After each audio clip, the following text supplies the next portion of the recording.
Cool, we're live. Hello, everybody. This is Bradley Benner with Semantic Mastery. This is Hump Day Hangouts for, let's see, April 25th, 2018. I believe this is episode 181.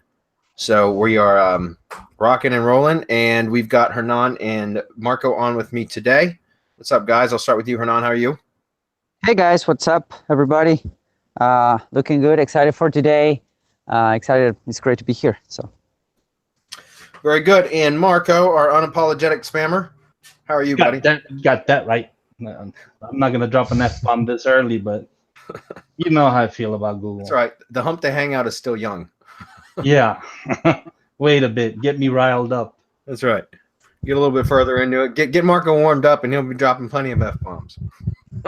All right, cool. Well, Adam's not here, who is usually, handles all announcements. So I just got a couple real brief things, and I'm going to turn it over to Hernan for a minute to announce something. We'll probably do some teasing as we always do. First and foremost, I want to say if you're new to Hump Day Hangouts or to Semantic Mastery, couple things. One, you can check our knowledge base for frequently asked questions. You can certainly ask your questions here also. Just remember, we only attend these once per week. So if you've got questions that you need answered prior to that, you can always check our knowledge base at support.semanticmastery.com. We've got a lot of frequently asked questions there that come up over and over again. So you may be able to get your questions answered there. If not, you're certainly welcome to post it here, and we'll get to them on Wednesdays. Next, if you have not already, visit our YouTube channel, youtube.com/semanticmastery, and subscribe. We are approaching 6,000 subscribers now. Pretty excited about that. Our goal is to hit 10,000. And it's all organic. It has been for the last many years, and it's great because we get roughly anywhere between 100 to 150 subscribers per month. So please go subscribe, and that way you'll stay notified of new videos that we add. Besides that, let's see. I guess Marco, do you have any words before we turn it over to Hernan? Let me. Yeah, dude. We got a testimonial for our local GMB pro. Of someone who was already ranking in the 3-pack number 1 for key terms in his niche, right? Getting approximately 100 calls per month. And after a week of applying our methodology, step by step, the following week, I believe it was, or 10 days, it was a really short time span. He doubled his call volume. I hope you guys heard that right. He was already getting 100 calls a month plus. He doubled his call volume. So he was already ranking number 1, whatever. So if you want to be the preferred search term in Google, which is what we believe is happening, the preferred entity, the authority, whatever it is extra that's happening within it, I'm not sure yet because it's just spinning my head how this is all happening. Local GMB Pro is the shit. It's where it's happening. We're gonna show you step by step. Well, Bradley's gonna show you step by step how it is that we do that we do to get the results that we get. There you go. Yeah, it's so crazy, guys. This I'm gonna turn this over to Hernan, but I just gotta comment on this briefly because it's true. This is insane. I believe this is the future of lead generation in Google. Is everything being done in the GMB dashboard, essentially. And it makes total sense to me. The more I've been thinking about this over the last couple of weeks, the more it makes sense because you got to figure Google has been rolling out these tools, these additional tools inside of GMB, right? For us to use, for businesses to use. And the businesses that are taking advantage of Google's tools are giving Google what it wants, which is to keep searchers, Google users, on Google or in the Google ecosystem, right? The Google environment. And the whole point is that if you're using the tools that Google gives you, then Google will provide more exposure for that business. And the way that I think it works, and I don't know this, and there might be some data out there that can explain this to me better, but just from my own analysis, is that people that are known to be in a specific area, like the tools in Google My Business are geared towards mobile users, mobile device users. And that's very apparent because some of the things that are like the new options that we can add in, like data that we can fill into the profile, right? To add to the profile, like for example, the services section. You don't see that section on desktop. You only see it on mobile, it's called menu on mobile. But my point is, a lot of these things are mobile. They're geared towards mobile users, and so people that are in a specific location, Google knows where you are, right? If you have an Android phone or even an Apple phone, an iPhone, whatever, but you have a Google account, Google knows where you are at all times, right? And so if you're in a local area that's near a business and you have any sort of search intent for finding something that is even tangentially related, which is a fancy word for remotely related, right? That's related in some way, shape, or form to a business that is actively using the Google My Business tools that are available, Google will expose that business to that searcher specifically, regardless of ranking position. Does that make sense?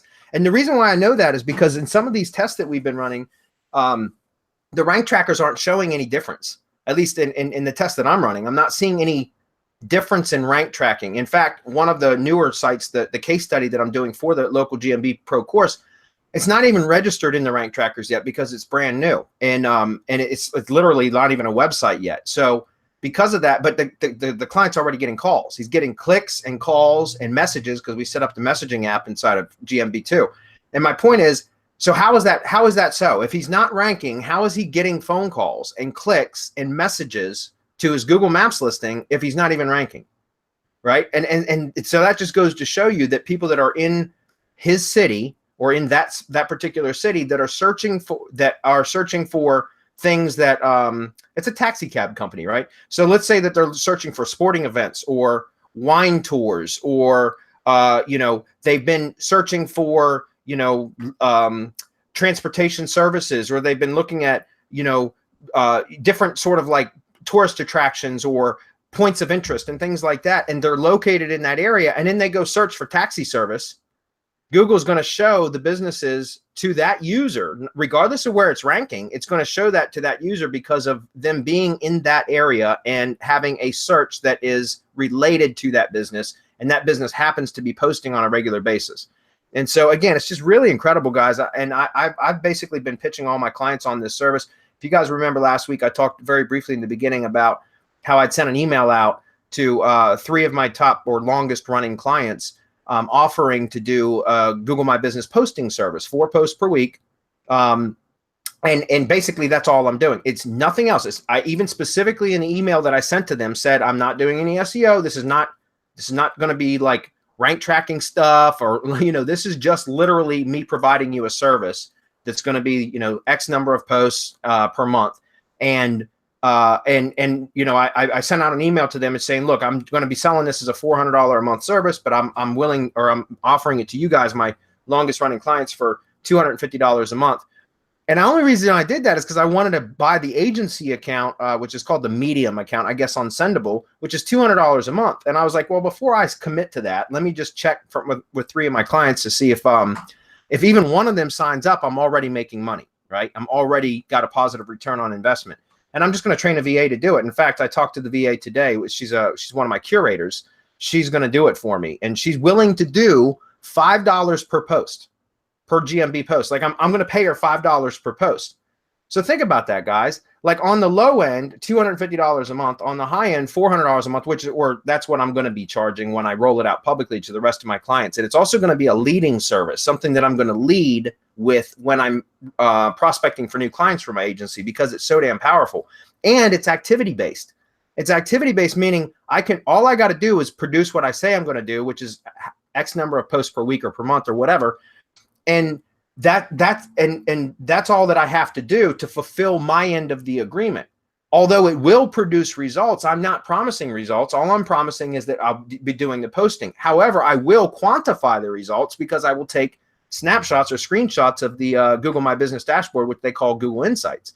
So my point is, I've got a VA that's going to do it for $5 a post.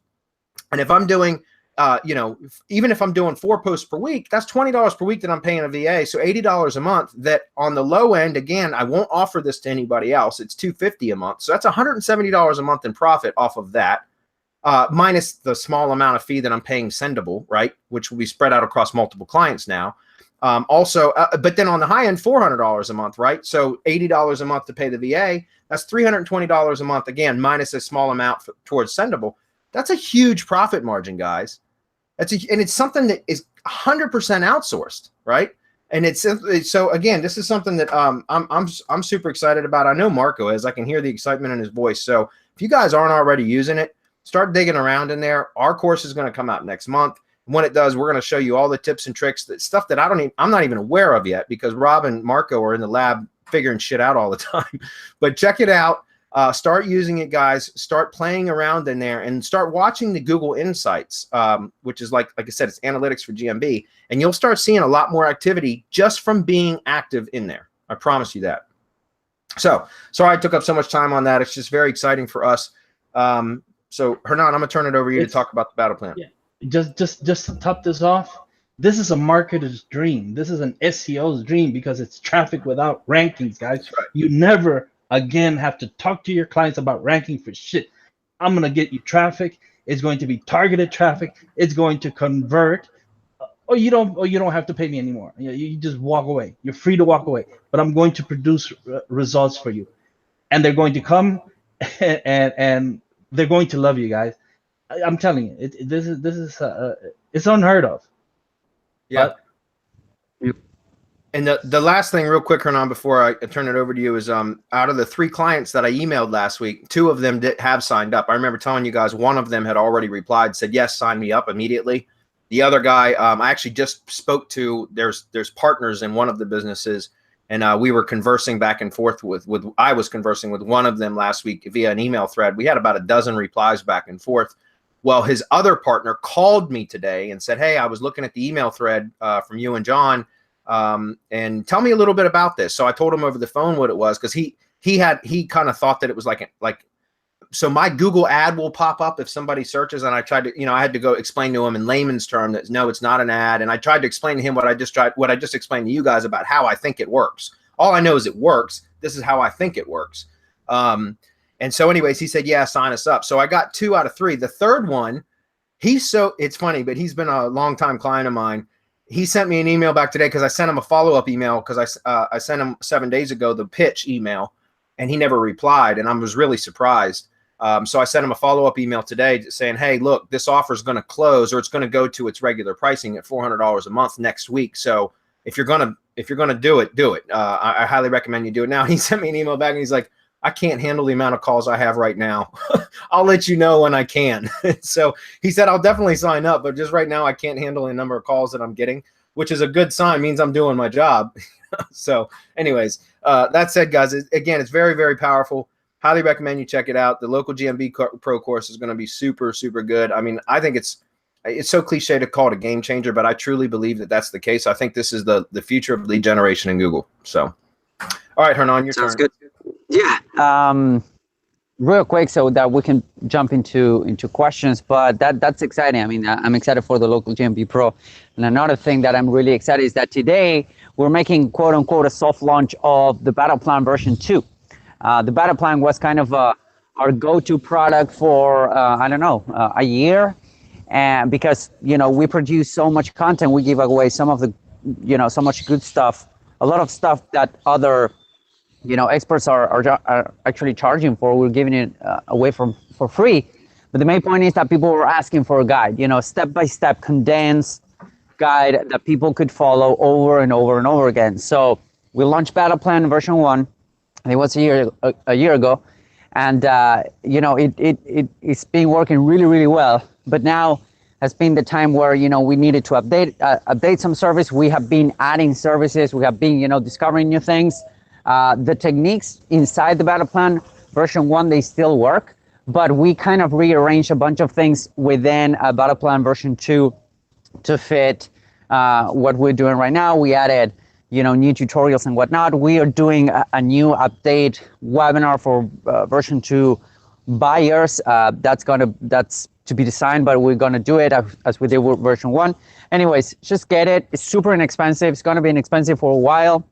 While we launch this, go to battleplan.semanticmastery.com. You have the chance right now to have a blueprint, a guide, a step-by-step guide that will allow you to pretty much check, the boxes, and it's a step-by-step guide on everything that we're doing. So you also get access to the bonus website, which has, $500, $700, maybe $1,000 worth of value in it. We keep adding on it.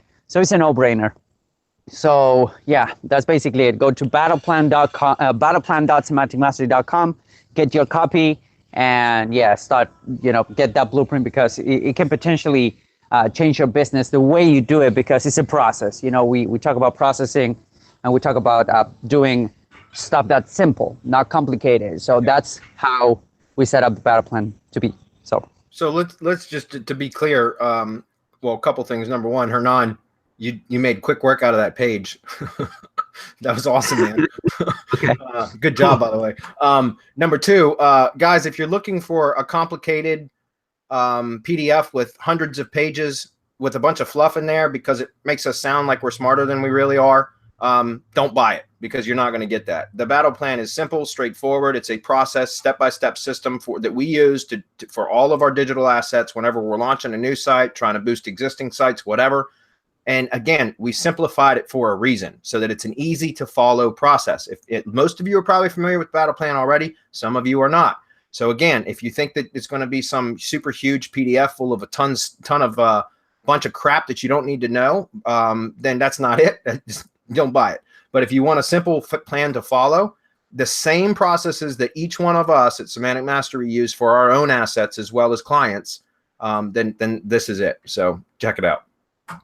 Okay. Sounds All good. right, cool. Can we get into questions now? I guess so. Let's do it. Let's do it. Got a couple rock stars on that page too. Some of our John Quackenbush, Seth Tucker. Look at that. That's awesome. Looks really good. You guys did good. All right. Sam's up first. He says, would a press release be an effective... What's up, Sam, by the way? Would a press release be an effective off-page strategy for an affiliate site? Yes, of course it is. Yeah, I mean, it can be. I've been using press releases mainly for local stuff recently, but it absolutely works for affiliate stuff too. For example, when we had the masterclass going, I did several case studies on affiliate stuff, and we did launch stacking, and press releases are great for launch stacking. Now, if it's kind of like an evergreen affiliate offer, it still works, guys. It's still great because the press releases themselves can rank for the keywords, but also it helps for building backlinks to your page or post, right? So yes, it will work. Also, for the SERPspace PR service, they ask for keywords. If I'm targeting a lot of different keywords, we review a lot of products. How do you suggest picking the appropriate keywords for a press release? My suggestion, Sam, is select one product per press release. In other words, you're going to optimize a press release for a very specific product, which means you're going to optimize that press release for that product term, right? You're not going to, for example, now, like if you have category pages on your blog that are specific, you could optimize a press release to, for like the category type keywords and then link to a categories page, which will kind of give your overall site a boost. Not any one particular product will necessarily be boosted from that, but your overall site should. But again, that's kind of unusual for people to do something like that. More or less, at least with my experience with press releases for affiliate promos, I would always use them to basically target a specific product name. And that's what I would use for launch stacking and things like that. And it works really, really well. So again, when it comes to any sort of content that you're trying to produce for optimization purposes or for link building and stuff like that, it's good to really, unless it's authority content, in which case press releases aren't, right? Because they're typically short, 400 words or so, roughly 400 words or so. So that's not what you would consider authority content. Authority content article could be, 2,500 words or 3,000 words, whatever, in which case you could be targeting or optimized for a lot of different things, right? You have different sections or headings, subsections, and all that kind of stuff. But for something like a press release, very simple, roughly 400 words, you would want to optimize it primarily for one keyword or one product name. Okay. Okay, next, Andy says, hey guys, with the ending of the Google short URL service and transitioning to their new Firebase, will there be an impact to RYS Reloaded? Marco, that's one for you. No impact. We don't care what they do with their shortener service. That's not what RYS Reloaded is built around. It's one of the methods that we use to push juice around, but we'll just find another way.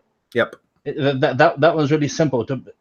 It's one of the many ways we used to get Google to give us extra trust and authority, or extra art.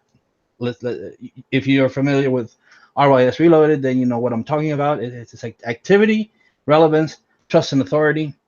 It's one of the many ways. So we could care less what they do. Someone commented on do follow, no follow. We could care less what they do with that. Yeah. That's not it, Andy. And if you're in RYS Reloaded, I suggest that you post this question in there, and I will be more than happy to go into this in depth and tell you why we could care less what they do. Very good. Jeff says, with the impending release of the new GMB optimization course, will there be an opportunity for pre-sales prior to the course coming out? Okay, great question, Jeff, and I'm so glad you asked this. And the reason why is because I have not conferred with my partners on this. It's likely that, yes, we will do some sort of special on a pre-sale or something. However, I can tell you that this course launch is going to be different than most of the, or pretty much any other course launch that we've done in the past, in that there's not going to be a graduated pricing schedule where we do like a launch price and then 24 hours later it goes up, and then 3 days or 7 days later or whatever it goes up again. We're not doing that this time. We're going to launch it at its price, period. That's it. And that's because, you know, every time we do a graduated pricing structure, we end up getting a shit ton of support tickets from people complaining, whining about not taking action when it was presented to them at first, when it was a cheaper price, and then trying to talk us into giving them the cheaper price once the price has gone up, or flat out bad mouthing us and telling us how we should run our business and how we should not raise prices and how we should launch our products and all this other kind of stuff. And my answer to that is, if you have the answers, go launch your own damn products. And I'm not saying this to you, Jeff, or to anybody specifically. I'm just saying this in general. So we're taking a different approach this time because we end up fielding so many damn support tickets with whiners and complainers that it ends up eating up a lot of our time. And it's dumb. It's stupid. So we're just not going to do that anymore. We're going to launch this at its price, period. So if you're on our list, we'll do like an internal thing of some sort, maybe a pre-sale offer, something like that, which will be very short, very, very explicit as to how you can redeem whatever special offer we provide. But when it launches, it's going to launch at its set price. No coupons, no discounts, no raising of prices in a certain amount of days. So again, if you guys are interested in the course, I highly recommend that if you're not already subscribed to us somewhere, that you subscribe to one of our lists somewhere so that you can be notified if and when we do a pre-sale offer, which will be very limited. And again, it's only because we're, you know, it's all about having to deal with, you know, having to deal with too much support and too many whiners and complainers. And again, I'm not complaining to any of you guys specifically. I'm just saying it's just every time we do this, we have to go through so much grief that we decided we're going to try a different approach. And that's what it's going to be. And not only that, but the GMB course, I'm telling you guys, it is so freaking killer. The amount of results that you get, there's no reason for us to discount it. Like, honestly, if somebody doesn't see the value in whatever we're going to charge for it, then we don't want them anyways. And that's just very blatant. I know that's very upfront, but I'm saying that very specifically because, again, it is going to be such a highly valuable course for the amount of results that you can get for your own projects or your clients' projects, that it would be absolutely ridiculous for us to sell it. It's not going to be a bargain basement offer, guys, or product. We are out of the bargain basement business. Okay. So anyways, that was my 2 cents. And you guys want to comment on that? Yeah, I'd like to add on this because I know that you're doing the training according to what Rob and I are feeding you. Yep. But what I want people to know is we've spent months studying this, researching it, pushing, and guys, it eats up a lot of our time and effort. I mean, this isn't something that we just throw together hoping that it might work. It's tried, it's tested. That's right. We have testimonials. We have people that are killing it with this. I'm killing it with these methods. Bradley is brand new to testing it. But I mean, I got Rob involved because I saw the results that I was getting. And he said, let me try to replicate. It's what we always do. And he did. And he got great results, like right from when he started. So we went with something else. Great results. I went with another GMB. I mean, just flat out great results. So then we recruited Bradley, or I spoke to the team and said, hey, look, this is what's happening in there. let's do something. Let's tell people this is what you need to do, because we can't get to every niche. We can't get a verified Google My Business listing in every niche in every city or whatever. There's plenty of money out there to be made by everyone. And so the idea is tell you guys, this is how it's done. This is how we're doing it. That's not to say that it's the only way, but it's the way that I found that gets the best results. And we keep refining the process. Again, it's been about 6 months. It's not something that was just started yesterday. Actually, it's been a little bit longer because I've been working on and off on another Google My Business listing where I started seeing results but didn't really pay attention until now, when I got to go back and really examine what we were doing and why we got the results that we did. So anyway, my time and effort is worth a ton. The quality that's put into this, you guys should know. We over deliver. We under promise and over deliver time and again we do it. And so it's time that we put not the actual price that should be charged for something like this, because it should be in the thousands of dollars what this is worth, but really something that's fair to us and actually pretty accessible to you guys if you take action. That's right. That's my 2 cents. Yeah, if I can add something real quick, is that if a product or a training can change the way you do business, you should see the value, not the price. You know, the people from the Mastermind, they understand the value of investing in something that will bring them a higher return in the future. So they're really smart people, and that's why, you know, I love being part of that group, because those are really smart folks. So if you're a smart folk, you understand the value of investing right now for something that will bring you a better, you know, a higher benefit in the future. So you should be thinking about that, not the price, because that limits the way you think about your business, right? So think about the value, not the price, and that could change your perspective, and that will make you a lot more money. Yeah, think of it as and last comment on this, guys, we'll keep moving.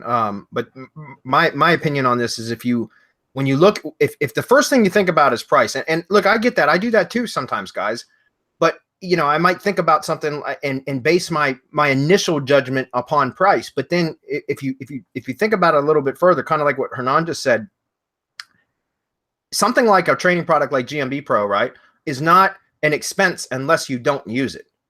Then it's an expense. It's an investment if you plan on using it. If you plan on applying what you learn, it's an investment. And if it's an investment, it should provide a return. There should be an ROI, return on investment. It's only an expense if you don't use it. If you're a digital consumer where you buy products and consume them, right? You watch them, read them, whatever, and say, oh, that's nice. That sounds like it would be awesome. I'm just not going to do it. Then, of course, it's an expense. Then you've just pissed your money away. But if you take action on it, then you should, again, you should consider it as an investment, which should provide a return. And so when you just changing your mindset about how you approach a product, a lot of times will change how you, whether or not you take action, or what amount of effort you put into it, right? So if you think about it going into it as, hey, I'm going to invest money in this product and invest time and effort into making it work, implementing it, taking action, then it should provide a return. And again, we're going to have many examples where we can show how it's produced results. So as long as you take the step-by-step instructions, you should be able to get similar results, right? Not the same. Results aren't typical, right? But similar results. All right, moving on. Peter from Poland. I've seen many sites ranking in Google for highly competitive keywords using a postname permalink structure versus the category postname structure. Are these just niche sites? Why are they ranking so high? Is it because they are niche websites with depth silos? I'm not sure what that means. When it's beneficial to use just a postname versus the category postname permalink settings in WordPress. Peter from Poland, it's a good question, but let me just clear something up for you. It makes no difference whether you're using category postname or just postname permalink structure. That's just a personal preference. As far as SEO is concerned, now there may be some data out there on the web that says that one has a 0.0002% higher, more effect than the other, or something like that. But it's so insignificant and it's such an outlier that it's really it's not even worth considering, in my opinion. We've tested. It's been several years now since I've tested, but since I've tested this, like set up a test specifically for this, it's been, I think, probably 3 years now since I've done it. But The category post name is what we call a physical silo structure. When you use just the post name permalink, that's called a virtual silo structure. You can accomplish the exact same thing as far as the bots and spiders are concerned, regardless of whether you use category post name or just flat post name, right? It makes zero difference. Again, there may be some data out there on the web that has that will contradict what I just said, but it's such insignificant difference, it's not worth bothering with. So Peter from Poland, again, I recommend just selecting what you feel more comfortable with. I used to always take the category post name structure because I liked seeing the hierarchy of how the content was stacked or the themes were stacked within a site, which you could tell with the permalink the physical silo, which is the category post name permalink, right? But that was just for me because it was logical and I liked being able to see it in the URL. But that in itself can create some issues if you're using a complex silo structure.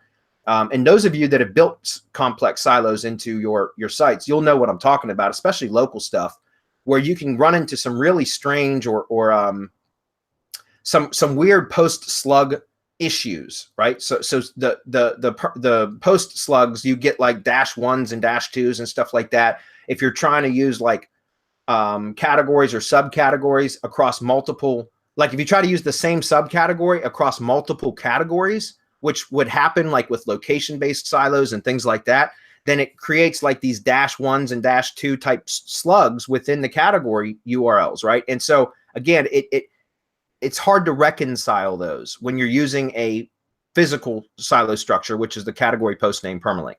So one of the ways that I've gotten around that is just to go switch back to the post name permalink, which is, again, that's a virtual silo. You can still accomplish the same thing all within how you stack your categories, subcategories, and posts, or pages, parent pages, child pages, and posts, and your internal linking structure, right? It's all about how you create the hierarchy of categories and how you do your internal linking. The permalink structure is not really all that. It's really just a personal preference at this point. Okay, good question, and I can understand the confusion, but it's really unnecessary. There's a great article by Bruce Clay. It's called, I think we just say silo architecture. Let's just see, architecture. It's probably the first thing that comes up, or one of them right here. This is Bruce Clay right here. You know what? I'm curious. We used to have a He actually has 2 pages on that website, Bruce Clay. This is the one that I was talking about because I remember the marble images. So this right here will explain a bit. Yeah, this is a really good article, and it's an old article. I think it was published in 2012. Anyways, it's a good article, and it's still valid and relevant today. So go check that out. I was going to look and see. We had a video that was ranked. There it is, right there. Website silo architecture. I wonder why it's not on page 1. It was for the longest time. It's not there now. It's in the top of the video search, though. That's us right there. Look at that, 2014, 4 years ago. It's crazy. Anyways, all right, keep moving. Ralph Peterson says, is there a way around the new YouTube eligibility requirements for the YouTube Partner Program, which requires 4,000 watch hours in the previous 12 months and 1,000 subscribers? I have some clients with low watch hours. This has hurt. One thing we cannot link back to the website from the videos using cards. Next question. Do you think the sites that loop the videos on repeat help or hurt? Okay, first of all, the YouTube Partner Program, as far as I know, you can't. Well, now I haven't checked the cards thing, Ralph, and so I may not be right here, but as far as I know, you can still link from cards to a website as long as it's the associated website with the channel, and you can associate more than one website per channel. So let me just explain what I mean here, guys. I'll jump in here real quick, and we'll go to channel, and we'll go to advanced. So down here where it says your associated website, guys. So for those of you that didn't see what I just did, let me zoom in a little bit. Go to YouTube. Go to your whatever, Creator Studio or whatever the hell it's called. Come over here to the channel, then click on advanced. when you come down here where it says associated with, now guys, correct me if I'm wrong here, but if you have your associated website listed here, which means you have to add your website, your URL that you want to link out from the videos, you have to add them to the to Google Search Console. And then the same Search Console that the YouTube account is under, right? So the same Google profile that the YouTube account is owned by. You want to have the website added to Search Console and verified in Search Console. Then you come over here and you add it to YouTube and it'll say success. Now I can click remove right now and add another website in here and click add and then click save. And yet in Semantic Mastery is still added to this. Does that make sense? I mean, which means I can still link out from cards to Semantic Mastery because it's been confirmed and verified. And even though I just clicked remove from here, I can add, like, let's say I wanted to add Mastery PR, which is another one of our, it's like a sister company of ours. If I wanted to add that to this channel, I could add that. And now I could link out, as long as it was connected in Search Console, right? Verified in Search Console. Now I could link out to both Semantic Mastery and Mastery PR. Does that make sense? Now, again, guys, correct me if I'm wrong. That may have changed, but as far as I know, you just can't link out to stuff that's not been associated, right, as an associated website. Now, and again, I may be wrong, so if you guys correct me on that, I'd be happy to, you know, admit it. As far as how to get around that, I wouldn't spam that, guys, to try to get around those thresholds, because that'll get the account, you know, potentially could get the account terminated. So I really don't know what to tell you as far as that. I just really haven't been concerned with it. I had several of my channels have the same thing. You know, I got notification from YouTube saying that they had, you know, removed me from the partner program because some of my channels, including my own channel, Bradley Benner, right, it did not meet these requirements.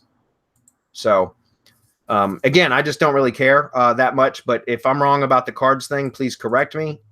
But as far as I know, you can still link out as long as it's an associated website. Also, the other thing you can do is always set up ads. You know, you could set up ads and link out to whatever, because then you're paying Google, and they will allow you to link to pretty much whatever, as long as the landing page that you're linking to has the you know, privacy policy, terms of service, and whatever else they require. Right? Do you think? By the way, go ahead. I'm sorry. I've yet to find a way around those requirements. I mean, they're rock solid. I don't know. If anyone finds a hack, share, please. I'm sure there's some way to spam that, but I wouldn't want to, because if you're trying to get around that, guys, it's probably a money channel, and money channels I try to treat like money sites in that I don't spam them. Does that make sense? Do you think sites that loop videos on repeat help or hurt? I don't know, because I'm not sure what you mean by that. I really don't understand what you mean by that, Ralph. If you want to clarify that, I'd be happy to answer. I'm not sure what you mean by that. Sean says, hi, thank you for your help in the past hump days. You guys are awesome. Well, thank you, Sean. I appreciate that. He says, I'm currently building out the social accounts for my new website. I am blogging on the website under an alias. Okay, is it safe, beneficial to make 2 accounts on each social media, one for brand and one for my alias? You can. You can do that, Sean. The only thing I would suggest is that if you're going to do that, and that, here's the thing, don't think that you, and I, you know, I know a lot of people would do this. I know, because I used to do it too, right? Which would be to create a brand syndication network and then create like an author syndication network, a blog contributor syndication network. And then you syndicate the same post to both networks. That's perfectly fine to do, right? As long as your author network or contributor network has other content being posted to it as well. So another way to put it, in other words, let's put it, if you were to take your author or contributor network and treat it as if it was a second tier network. And if you've been through our training at all, Syndication Academy training, you know, when we talk about, if you're going to use tiered networks for blog syndication, so second tier networks, that you should obviously syndicate your money site posts via tier 1 to tier 2, but you should also include related content feeds to automatically post to your tier 2 networks. That's the same setup that you would use in this particular example, right? So if you have a branded network and a author network or contributor network, right, one and the same, author / contributor network, then all of your money site posts get syndicated exclusively or to your brand, your tier 1 branded network, And that's the only thing that should be posted to your tier 1 branded network, right? You don't publish related content feeds to your branded network because that's your golden frame, right? You want to keep just your content on there. But the author/contributor network would have your branded content as well as other content that's related from other sources that can be set up through IFTTT applets that will auto post to that, because it would be unnatural for an author to only post content from one particular site, right? I mean, think about what normal people do. Normal people that are into content and share stuff or whatever, they're going to be blogging and an author/contributor will typically also contribute or author posts for other blogs and other sites. So my point is, just use that to be able to add additional content to that, because it will actually help, but you don't want to have two networks with the same content and only that content, because then that creates a footprint and it could cause you problems. Does that make sense? So anyways, hopefully that makes sense. All right, RP, it's up. He says, which plugin to be used for creation of video course on WordPress, helping even with the measurability or growth? Gymnasticsbody.com is the best example. That's funny, gymnasticbodies.com. I just got an email from them again today. I know that course actually. I think what this question is he's asking for a plugin that you can create a membership course. I don't like any of the WordPress membership plugins or options, guys. I just don't like them. I think it's too easily hacked. There's too many problems with it. Member Mouse is one of them. There's a ton of them out there. Shit. What are some of you guys? I need some help here. What are some of the other WordPress membership plugins? Just go do a Google search. Yeah, I can't remember offhand. WordPress membership plugins. What I would do is probably, if you're interested in using WordPress, I don't recommend it for membership sites, guys. But if you're interested in it, just go do WordPress membership plugins, and then I would probably try to find some like these where they do like comparisons, and then read through some of these and try to find one that fits you the best. I can tell you what we use for our sites, which I like it. I know there's some issues with it sometimes, but they're all of these guys have issues at sometimes, guys. All of these membership sites. This is what we use for all of ours. Value add-on. We've been using it since they first launched. By the way, look who that guy is at 280 pounds. That sucks, man. I need to get this guy to update my testimonial. That's awful. Anyways, we've been using this ever since they launched. We were one of the first people in the door. No kidding. And I really like it. And support's always been really good. Again, there's been some issues from time to time, but for the most part, I like it. It's easy to use. I'm really familiar with it. We've got dozens of courses in value add-on now, so I recommend this. But there's also stuff like Kajabi. I know a lot of people that use that actually. So I don't recommend doing it in WordPress though, RP, just to be clear. Okay. I would say Kajabi and value add-on are probably the two biggest ones, or the two most common that I'm aware of anyways.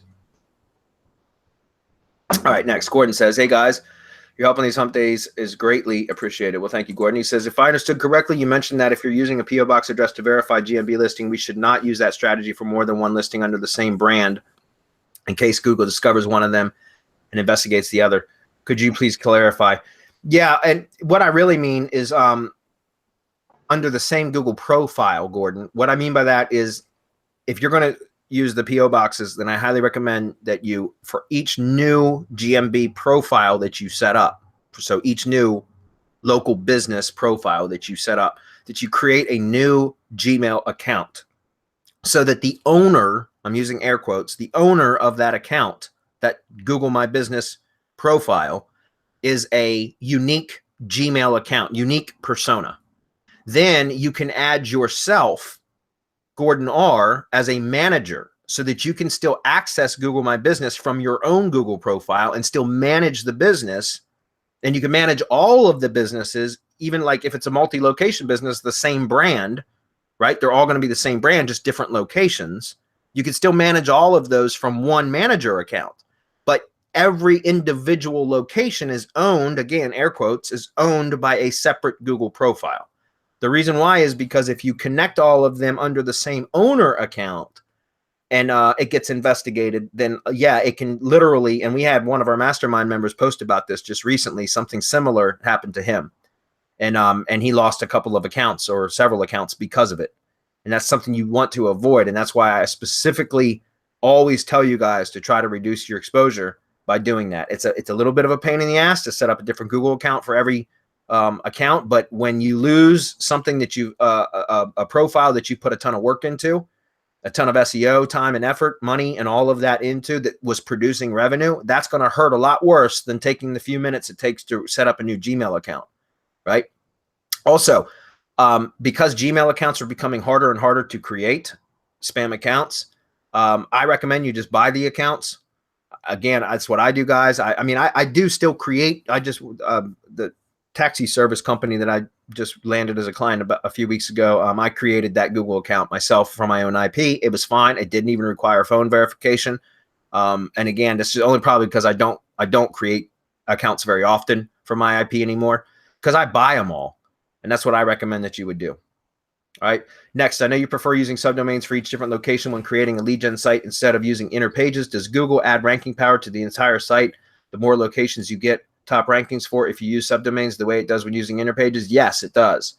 That's why I like it. And why I like it better than doing inner pages is because, as we've talked about before, if an inner page, if you have location pages on the site, so each location gets its own specific page. That way you can add your local business markup, you know, JSON LD, embed a map, all that other stuff that we do.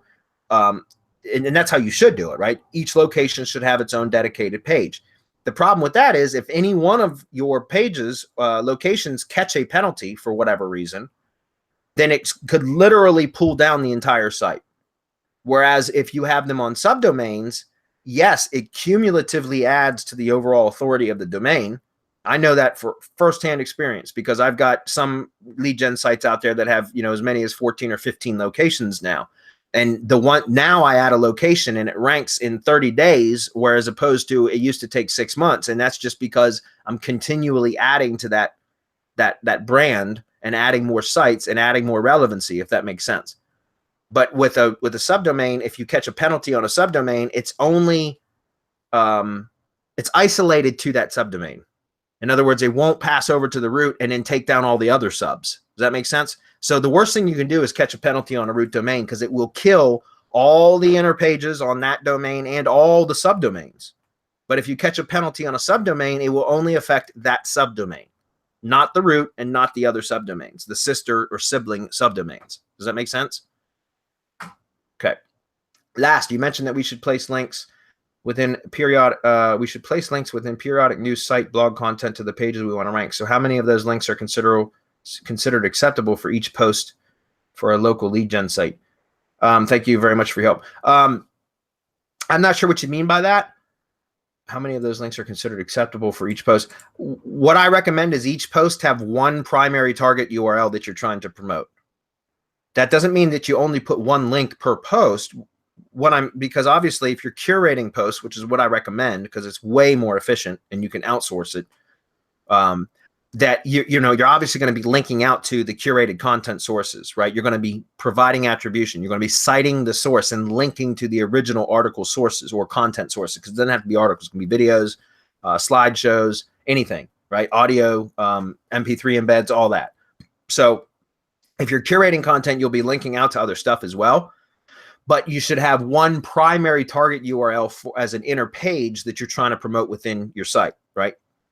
Because that's the whole point of the syndication. Oh shit, that reminds me. That's a good time to drop this link, guys. If you guys aren't following some of these blogs, you should be. Bright Local, even if you don't use it for your monthly reporting and stuff for clients, I do. I have been since 2012. I love Bright Local. It's fantastic. I was just in there again today. They've rolled out a whole lot of new tools inside of Bright Local, guys. A whole lot of new tools and new reporting features and all kinds of stuff. It's fabulous. I love Bright Local, and it just keeps getting better. Anyways, they got a really good blog, and this was a really good post. I was reading through it earlier. It's a long post, but they talk about, do local businesses need blogs? Well, this is right up our alley with syndication networks, right? So again, this is a great article. It was just published a couple days ago, about 2 weeks ago. So I would definitely check this out, guys. I'll drop the link on the page. But this is about blogging. So to finish that question, Gordon, remember the idea with the blogs here is to blog so that we can build links in kind of an acceptable way to the pages on our site that we want to rank to drive traffic, to generate leads. Does that make sense? So like essentially we're using the blog to mention pages on our site. And then that post gets syndicated out with a link pointing to the page on the site that we're trying to promote.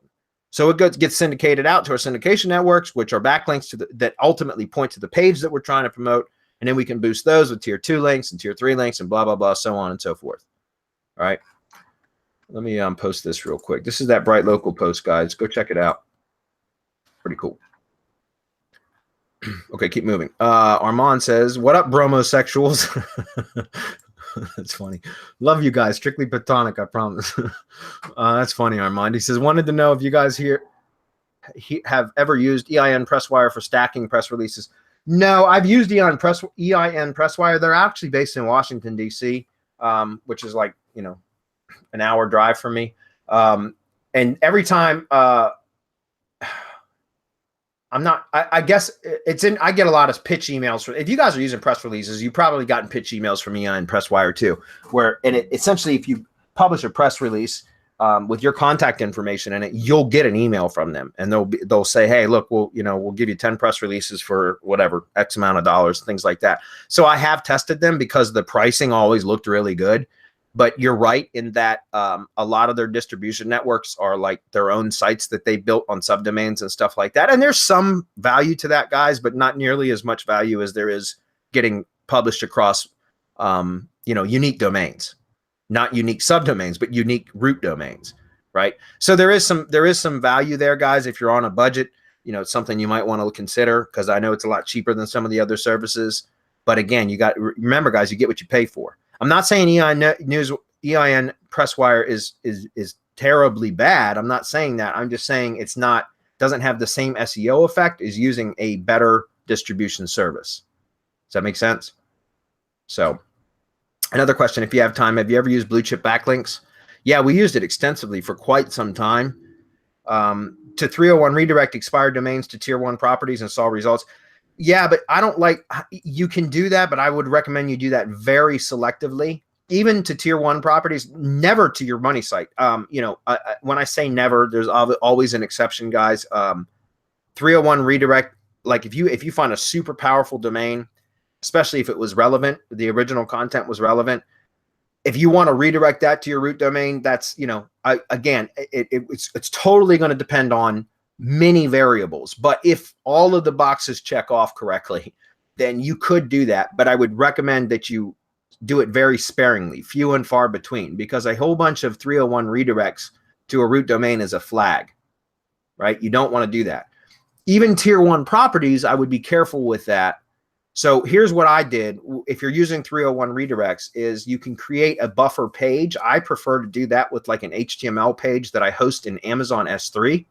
So it's an Amazon S3 bucket hosted HTML page, right? Because then you're using the Amazon domain to kind of filter any potential negative link equity or link juice from the 301 redirect. Even if it checks out to be okay, good inbound links, decent metrics, it was relevant. There's still some, I always, again, like to try to mitigate risk, guys. I try to reduce exposure, right? And so creating an HTML page, and it doesn't have to be HTML. I prefer that. But you create an HTML page, upload it to an Amazon S3 bucket, so it's a hosted page, it's public, and then you could put a link to your money site in that page, and then do all your redirects to that HTML page, right? Because here's the thing, you can inject relevancy on that HTML page by adding content. It could just be a wall of text of 2,000 words or whatever about your particular product or service or whatever it is you're trying to promote on your money site, and have one link pointing to that page on your money site. And then you do your redirects to that HTML page. That way it's a buffer site. And if anything happens that causes negative SEO effect, right, it causes you to lose rankings or hurt your site, all you got to do is go in and change that URL or delete the page altogether in Amazon, delete the bucket or whatever, and you're fine. You just turn that switch off. That's what Terry Kyle calls switchbox SEO. Switchbox SEO. And that's what you could do, is create a switch basically that you can open and close at any time. So that's how I recommend you do it. Okay. Thinking about doing that to Google Stacks and some other tier 1 properties. Google Stacks, I haven't tried it for that. It probably would work well for that, or perhaps even Google Sites, G Sites. Because again, those are Google properties. It's a bit different, but yeah, just be careful with what you're doing. Again, I always prefer to use like some sort of buffer page that I can turn on and off, that I have control over in case it ends up causing a negative result. All right, cool. We're almost done with questions. Well, maybe not. Let's keep moving. Quit this house. Good day, gents. Thanks for the help. It's appreciated. It's a bad thing to add. Is it a bad thing to add the money site link to an orphaned YouTube channel in the link section and the description? This YouTube channel is used for spamming. I don't know that I would do it if it's used for spamming. I don't know that it's a bad thing, but I don't like to associate spam with a brand, a money, something that I'm working on as an asset. So again, if you're spamming, then what I would recommend you do is set up a redirect URL. You can be through one of your own one of your own domains. Like for example, I have a redirect. I have a domain that I use for. I'm doing a ton of video spam right now, guys. I've got a VA that's running Video Marketing Blitz full time for me. That's just doing video spam campaigns for local clients. I'm doing it for prospecting, a ton of stuff. So I have a domain that I set up that I've got hosted with Pretty Links, the WordPress redirect plugin. I use Pretty Links Pro. I love it. And so I create all of my links that go into the spam campaigns through my redirect URL, my redirect domain using Pretty Links WordPress plugin. That way, in case, again, there's any issues, first of all, my money site URLs are not listed in the video descriptions because, and I know you're talking about the about section, but the same rules apply in my opinion, right? But my money site URL is not listed, so it's not a citation, right? It's not a mention of the brand, and it does redirect to the right to the brand where I want it to go. But if there was some sort of negative effect, just what I talked about in the previous question here about Switchbox SEO, I can go into Pretty Links and just change the destination URL. Right? I can point it anywhere I want. I can point it to google.com if I want. Does that make sense? My point is I can change that to where I basically, again, Switchbox SEO. I just turn that switch off. Okay. Question 2, when posting a GMB, is the article required to be fresh and new, or can it be recycled from old blog posts? As far as I know, it can be recycled. Guys, I'm going to be training my virtual assistant who's going to be doing this. By the way, this is the course, or Sendable is the service I'm using right now to schedule posts in GMB. It's a good service. This is interesting though, guys. The images for Google My Business have to be a very specific dimension, 16:9 aspect ratio. And so here are the dimensions. If you don't have it, a 16:9 aspect ratio, it won't post. It will fail. So it's interesting. Anyways, and I found this is the help file on that. Sendable's got some pretty good help files. So. But yeah, I'm going to be doing a template when I train my VA next week. I'm training the VA on the GMB posting service, and she'll be going in and basically there's going to be like, we're going to do, there's going to be certain templates that she's going to use that we're going to, because the posts expire every 7 days. So we're going to be doing a lot of posts. There's going to be a lot of duplicates or repeat posts, guys. It would be difficult to come up with unique content for every GMB post. I know one of my clients who manages the GMB posting on their own. They have an in-house social media person that does all that. And he's freaking crushing it, by the way, because he's been active in it for months, GMB posts. But I see the same posts going out from them over and over and over again. Like they have like a set of, I don't know, 6 or 8 posts that they just cycle through over and over and over again. They might change the images, but it's the same call to action, the same post bodies. So, okay, guys, we've only got about a minute left. I'd like to get through just a couple more questions if you guys don't mind sticking around for a minute. By the way, what the hell are they karate chopping what is that, a computer? Anyways. Yeah, they're trying to find it, man. The files are in the computer. Adam, what's up, buddy? Hey, how's it going, guys? You made it. Yeah, cool. Better late than never. Finally got the internet, so I'm back online. You replaced Turnon, apparently. Did we just switch out? I guess so. All right. All right, cool. Let's get through just a couple more, guys. Yeah, just a couple minutes. Just to say a little bit more about that, we're going to explain in the training what works best and why, as far as posting. I'm anxious to hear that because I haven't even heard that yet. Yeah, it's in the file. Okay. Cool. All right. Next question. I have a client who is an agent. The main office is in another. Who is an agent? The main office is in another county. No realtor fees there, but she wants to work where she lives. How should she set up her GMB page? The address has to be the main office address by law. I don't know. I would say you probably can't do GMB then, right? I mean, you could focus on organic and paid traffic like ads, but I can't imagine if by law, by the realtor agreement or whatever, she has to have it listed with her office, then I don't know how she would do it. Honestly, don't know. That's a question I can't answer. I apologize. You stumped me. So you get a +1 for stumping me today. Sorry, I can't help you with that, buddy. Yeah, I don't know how to answer that one. Yeah, because that would depend on. I mean, he says the law is that it has to be the main office address. But if the main office address is outside the U.S., is that acceptable by U.S. law? Because if that's the case, then you can verify the GMB in. Well, she's just saying, or he's just saying county, though. Oh, county? County, yeah. But my point is if like, let's say it's an adjacent county, let's say it's 30 miles from me. If my GMB has to show the actual office address by law, the law from the, real estate agents or whatever, then I don't know how to create a GMB at my own location. If, there's not really any way to do it. I guess I would just focus on organic then and paid ads. I don't know how else you would get around that. So Dominic, what's up, buddy? He says, when you and Marco were talking GMB Pro course, was the testing done only on verified GMB sites? Yeah. I mean, in my opinion, there's no reason to not, like, unverified GMB sites, guys, now won't even show. They're unpublished. Unverified equals unpublished. It used to be unverified would still show up in search results, but and older ones may still, like older unverified GMB profiles may still show in search results. But when you set up a new account now, it doesn't publish until it's verified. You can't see it in maps at all unless it's verified. Not only that, it doesn't have any of the features that you need to apply the course. They're just not available. You can't do anything. Jeff Miller, he's a new Mastermind member as well. Both Dominic and Jeff are, and Greg is too, like all in a row. That's awesome. Jeff says, for a company with GMBs in different cities, do we build separate citations for each location using that city's NAP and include a link to that city's landing page instead of the homepage? Yes, absolutely, Jeff.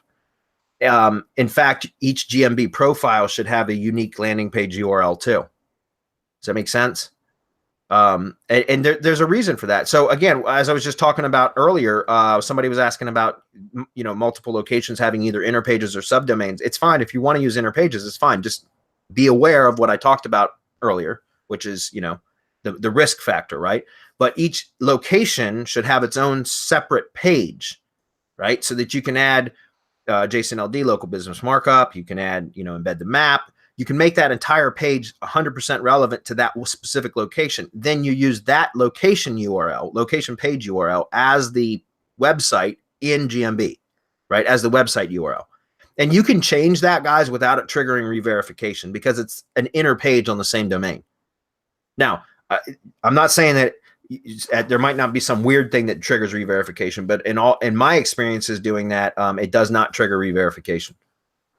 Okay, is it a good idea to include the local GMP's NAP info on the specific city page? Yes, absolutely. I embed the GMB map on that page. I put the NAP. I also put the Google Map URL. Even though the embed is there, I also link to the Google Maps page specifically. So yeah, absolutely. You want to list all that. Plus, Jeff, again, you're in the mastermind, but you want to make sure you have the local business markup in the header, JSON LD, and use the same as attributes. You want to use as many of those as you can. Use the add ID stuff. We talk about that in both Mastermind and Syndication Academy. Go look at the Syndication Academy update webinar that I called the local iframe loop. It's incredibly powerful. Make sure that you're doing that stuff too. All right. Last one. And we're going to wrap it up. We're going to answer Tom's and then we're going to be done, guys. When running press releases, can we swap in different city location NAP? Or should this always be the NAP for your headquarters? No, it depends on what you're doing, Jeff. If you're going to be promoting a specific location, make sure that Here's the thing. And I've talked about this many times, Jeff, you're a Mastermind member, so you probably have local PR Pro and all that. If you go through that course, I talk very specifically about how organization pages with press releases are really powerful.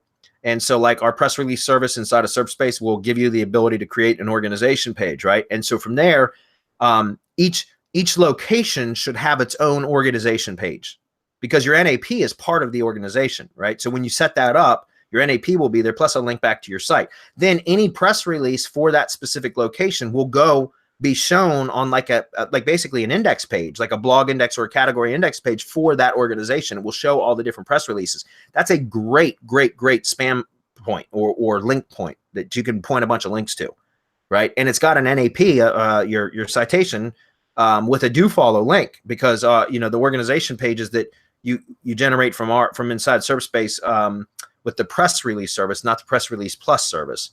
The press release service is great. And that's why I like that service. I use it a ton, even though we have press release plus, which syndicates to more sites, allows map embeds and video embeds. I still use just the press release service a lot, specifically because of that reason. So again, each separate press release should be optimized specifically for one location. And that location should be the NAP or the citation listed in that press release for that location. Otherwise, you ambiguate the data, right? Data ambiguity. I can't say it in that sense, but if you want to disambiguate the data by making everything separated by location. Does that make sense? All right. Last one. Tom says, this is post on Google for the posting service. Yes, GMB. And by the way, there's one thing we didn't mention is that I don't know that we should, but we're working on a done for you service for that stuff too, guys. So we'll talk about all that when we actually get closer to launching the course. Our Mastermind members able to get the new view. Yes, of course. Just contact us as a supporter or ask in the Facebook group, the Mastermind Facebook group. We'll get you sorted. All right, guys, we got to wrap it up. I'm way over. Thanks, guys, for hanging out. Appreciate it. We'll see you guys next week. Also, very briefly, Mastermind members, and we've got not a Mastermind webinar tomorrow, but we have a special webinar tomorrow. Some of you may have gotten emailed about it. Anyways, just be on the lookout for it tomorrow. It's going to be pretty cool. Okay. All right, guys. Thanks, everybody. Awesome. Bye, everyone.